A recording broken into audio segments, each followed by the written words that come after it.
pertanyaan ya yang berkaitan tentang masalah-masalah rumah tangga.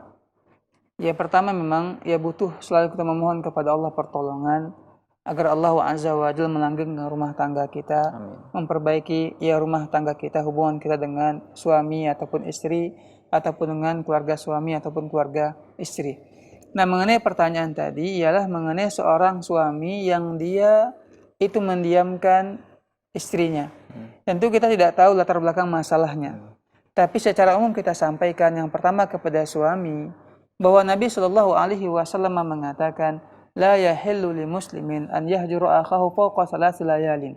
Tak halal bagi seorang muslim mendiamkan, memboikot saudaranya sesama kaum muslimin lebih daripada 3 hari 3 malam. Ini sesama kaum muslimin, ya sesama kaum muslimin. Bagaimana pula dengan yang memiliki hubungan dekat dengan kita, dengan istri kita, dengan keluarga kita. Tentu ini sangat dilarang dalam Islam. Dan juga ya dalam Islam juga memang diperbolehkan ketika seorang istri itu bandal, nggak bisa diatur, keras kepala, si suami boleh mendiamkan, dalam arti kata hanya di rumah saja, tak boleh di luar rumah. Itu pun sekali lagi dengan kaidah sebagaimana sabda Nabi Shallallahu Alaihi Wasallam tidak lebih daripada 3 hari. Bahkan lanjutan daripada hadis ini Nabi menyebutkan barang siapa yang melakukannya lebih daripada 3 hari, kemudian dia meninggal dunia, maka dia bisa masuk ke neraka. Itu ancaman dari Nabi Shallallahu Alaihi Wasallam. Maka oleh sebab itu, ya si suami seharusnya meskipun dia marah kepada istrinya karena si istri itu keras kepala atau ada kesalahan tertentu, maka janganlah memboikot si istri lebih daripada 3 hari. Mungkin didiamkan supaya dia mengambil pelajaran, diintrospeksi diri, silahkan. Tapi jangan lebih daripada 3 hari. Kemudian ingat wasiat Nabi Shallallahu Alaihi Wasallam. Kata beliau, istausu bin nisa'i khaira. Hendaklah kalian selalu berwasiat atau melakukan hal-hal yang baik kepada wanita. Ini wasiat Nabi Shallallahu Alaihi Wasallam. Nabi yang mengatakan kepada kita para suami dalam sebuah sabdanya, khairukum li ahli. Sebaik-baik kalian ialah yang paling baik kepada keluarganya. Ini diantara keutamaan yang Nabi Shallallahu Alaihi Wasallam sebutkan bagi para suami, hendaklah berlaku lemah lembut, berlaku baik, berlaku kasih sayang kepada istrinya. Begitu seharusnya seorang suami. Jangan memukulnya, jangan pula membentaknya, jangan pula ia menyakitinya dengan perlakuan kasar. Ini jangan seperti ini.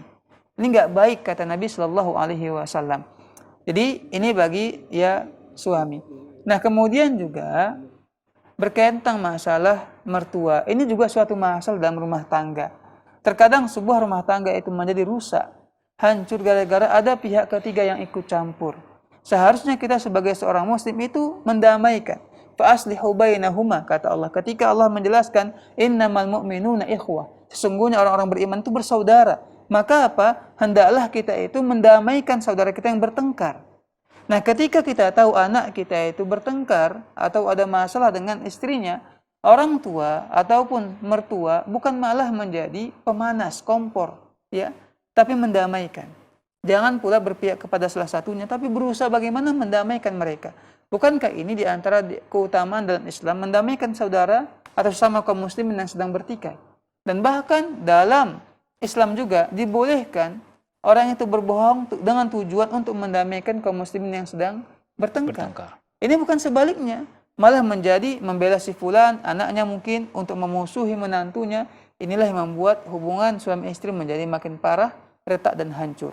Jadi kita sebagai pihak ketiga, termasuk juga mertua, ya saya sarankan dan saya nasihati, wasiatkan hendaklah mendamaikan ya anak dan menantunya, bukan malah memanas-manasi ataupun memusuhi menantunya tersebut. Baik.